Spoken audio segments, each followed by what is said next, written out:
हेडलाईन्सचे प्रायोजक आहे NBC bearings, लांब पळण्यासाठी। पश्चिम महाराष्ट्रात भाजपला मोठा झटका। पवारांचे जुने सहकारी मोहितेंनी तुतारी हाती घेतली।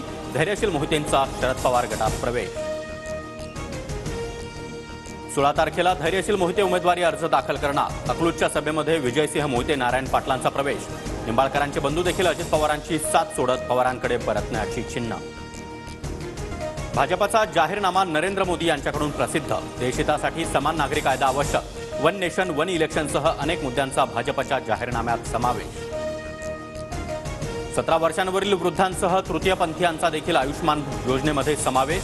5 लाखांपर्यंत मोफत उपचार मिळणार। भाजपच्या जाहीरनाम्याबद्दल पंतप्रधान मोदींची घोषणा। मोदी आणि रशियाच्या पुतीन यांच्यामध्ये फरक नाही, शरद पवारांची टीका।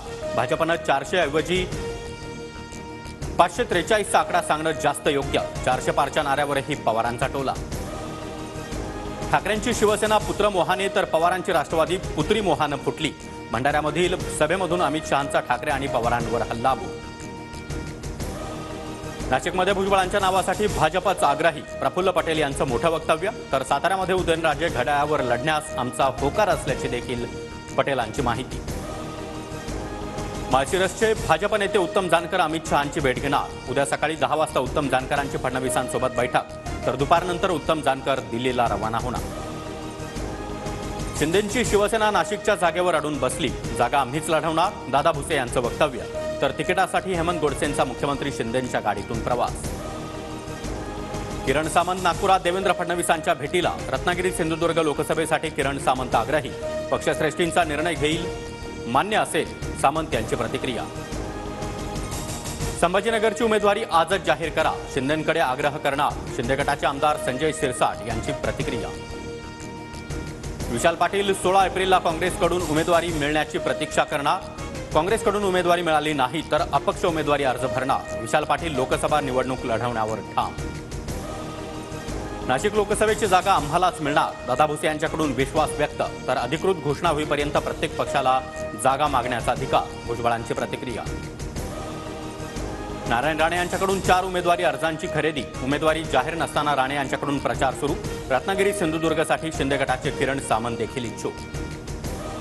नारायण राणेंची अजूनही उमेदवारी जाहीर नाही, हा अपमान। कोकणाचा सर्वे राणेंविरोधात असल्यानं उमेदवारी देत नाहीत का, वैभव नाईकांचा खोचक सवाल।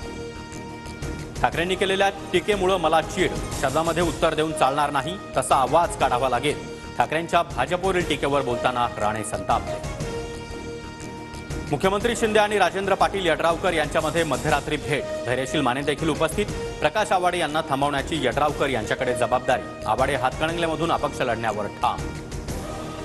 भारतरत्न डॉक्टर बाबासाहेब आंबेडकरांची आज 133वी जयंती। पंतप्रधान मोदी यांच्यासह राष्ट्रपती द्रौपदी मुर्मू यांच्याकडून बाबासाहेब आंबेडकरांना अभिवादन। लातूर जिल्ह्यातील फळबागांना अवकाळी पावसाचा मोठा फटका। टोमॅटो, आंबा, द्राक्ष यासोबतच केळीच्या बागेचं देखील मोठं नुकसान, शेतकरी हवालदिल। आयपीएलमध्ये आज मुंबई आणि चेन्नई आमने सामने। वानखेडे स्टेडियमवर दोन्ही पारंपरिक प्रतिस्पर्ध्यांमध्ये सामना रंगणार। हेडलाईन्सचे प्रायोजक आहे एनबीसी बेरिंग्स, लांब पळण्यासाठी।